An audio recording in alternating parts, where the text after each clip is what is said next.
ఒక్కసారి కొమ్మూరి గోల్డ్ కి కాల్ చేయండి. తాకట్లో ఉన్న మీ బంగారాన్ని విడిపించి మార్కెట్ ప్రైస్ కి వాళ్ళు కొనుక్కుని మిగతా డబ్బులు మీకు ఇచ్చేస్తారు. నమస్తే, వెల్కమ్ టు మనం టీవీ. మనతో పాటు ఉన్నారు కేఎస్ఆర్ గారు. గురుగారు నమస్తే. నమస్తే అమ్మా. గురుగారు, చైత్ర నవరాత్రులు ఎలా జరుపుకోవాలంటారు? అంటే చైత్ర మాసంలో అంటే మనకి ఏదైనా సరే జనాలందరికీ కూడా ఎక్కువ తెలిసిన నవరాత్రులు అయితే కనుక మొట్టమొదటి దేవి శరన్నవరాత్రులు.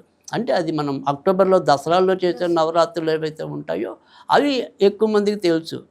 తర్వాత గణపతి నవరాత్రులని మనకి దీంట్లో మనకి శాస్త్రంలో లేకపోయినప్పటికీ కూడా గణపతి నవరాత్రులు అనేది మనం చేయటం అనేది ఉంది. కానీ అమ్మవార్ల పరంగా చేసేవి 4 నవరాత్రులు ఉంటాయి.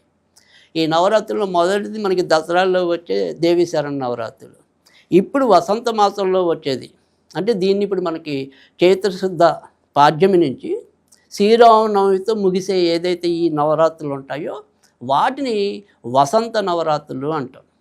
ఈ వసంత నవరాత్రుల్లోనే మనకి ఏదైతే విష్ణుమూర్తి మత్స్యావతారం కూడా 3వ రోజు వస్తుంది. అంటే తృతీయ రోజు మత్స్యావతారం అనేది వస్తుంది.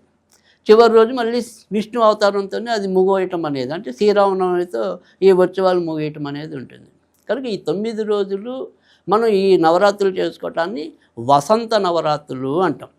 తర్వాత ఆషాఢ మాసంలోను మళ్ళీ మాఘమాసంలో కూడా రాజశ్యామల, తర్వాత మళ్ళీ వచ్చేప్పటికి వారాహి, వీళ్ళవి కూడా నవరాత్రులు చేయటం అనేది ఇప్పుడిప్పుడు మళ్ళీ జనాల్లోకి ప్రాచుర్యంలోకి వస్తున్నాయి. కానీ మనందరికీ తెలిసిన నవరాత్రులు అయితే కనుక ఈ 3 నవరాత్రులు, గణపతి నవరాత్రులు, దేవి శరణ్ నవరాత్రులు, ఇప్పుడు మనం చెప్పే వసంత నవరాత్రులు. అయితే ఈ వసంత నవరాత్రుల్లో 2 రకాలైన పద్ధతులు ఉంటాయి.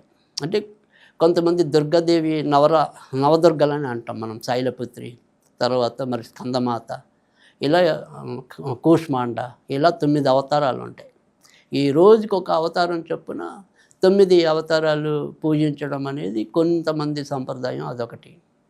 అలా కాకుండా సేమ్ ఇంచుమించుగా నవరాత్రుల్లో ఎలాగైతే చేస్తామో మొదటి రోజు బాలగాను, తర్వాత లలితాదేవిగా, ముఖ్యంగా పంచమి నాడు వచ్చేటప్పుడు శ్రీ పంచమని, వసంత పంచమే ఇది శ్రీ పంచమి అంటాం. ఇక్కడ లక్ష్మీదేవిని పూజించడం అనేది కూడా చాలా ఆనవాయితీగా వస్తుంది. మళ్ళీ ఇదే దాంట్లో మనకి 9వ రోజు మధ్యలో అష్టమి వస్తుంది. అంటే నవమికి, శ్రీరామనవమికి ముందు రోజు అష్టమి. ఆ రోజు దుర్గాదేవిని పూజించడం అనేది కూడా ఉంటుంది.